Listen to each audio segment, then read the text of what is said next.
will discuss question number 9, that is, in what cases accumulation can validly be directed as provided under Section 17 and Section 17 of Transfer of Property Act 1882 provide rule against accumulation, and that as relates to how long the income of any property transferred can be directed to be accumulated so as to prevent its being received and enjoyed by the transferee.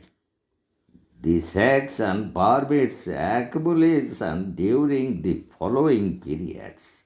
One is the life of the transferor, or the second one is a period of 18 years from the date of the transfer, whichever is longer. So, in that connection, we would like to discuss one important illustration, and that illustration A transfers property to B in 1920 with a direction for accumulation for 30 years. A dies in 1940. The direction will be valid till 1940 and void thereafter. If, however, the transferor dies in 1930, the direction will be valid till 1938, as already we have discussed. A period of 18 years from the date of the transfer, whichever is longer. So, 18 years from the date of transfer, and that is 1920, and otherwise it is void thereafter. And those exceptions relating to this provision that will deal, the first exception is payment of debts, and the second one accumulation for raising portions, and the third one, that is accumulation for preservation of property. So the first one, this section recognizes the first exception, that is payment of debts, a direction for accumulation for the purpose of the payment of the debts of either of the transferor or the transferee is valid. A makes a gift of the house to B. The income arising the house from the house is as 200 per month. It gives a direction that the rent of the house as 200 should be applied in the payment of debt of amounting to as 50,000. So the direction is valid. And the second exception, that is accumulation for raising portions, is also provided under section 17 of the TP Act 1882. The second exception relates to direction for accumulation of income for the purpose of providing portions for children or remoter issue of the transferor or any other person taking any interest under the transfer, as it was decided in the important leading case Edwards versus Stock. And in that particular leading case, Lord Canor explained the very meaning of portions by saying a direction to accumulate all the person's property to be handed over to some child or children when they attain the age of 21 can never be said to be a direction for raising a portion for the child or children. It is not raising a portion at all. It is giving anything.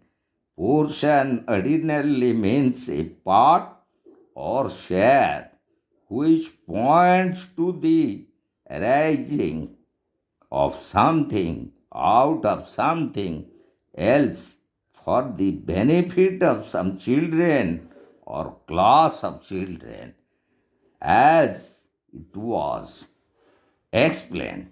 The very meaning of portion, while Lord Cranworth in this very important leading case, Edwards versus talk, and it is regarding the second exception, that is accumulation for raising portions. And now we'll go to the third exception, that is also recognized under section 17 of TP Act 1882, and that is accumulation for preservation of property. The third exception is with regard to direction for accumulation for the purpose of the preservation or maintenance of the property transferred. So, there are three important exceptions that we found in the provision of section 17, which relates to rule against accumulation.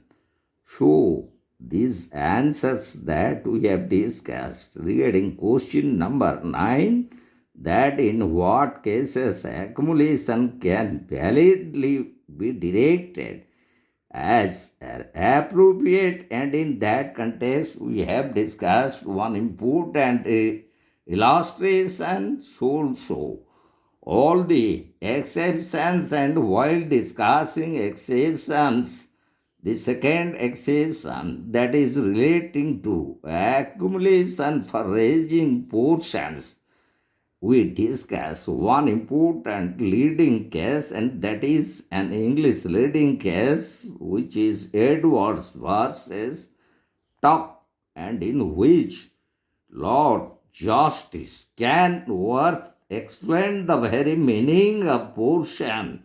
What exactly portion means? It is something out of something else for the benefit of some children or class of children, which is a part or share of a property that is transferred. So, in that connection, we have discussed all the relevant answers as we found in relation to section 17 of the TP Act 1882, and in our next upcoming video we will discuss the last question that we have framed in relation to the present portion that we are dealing relating to law of property, that is what is the mode of election,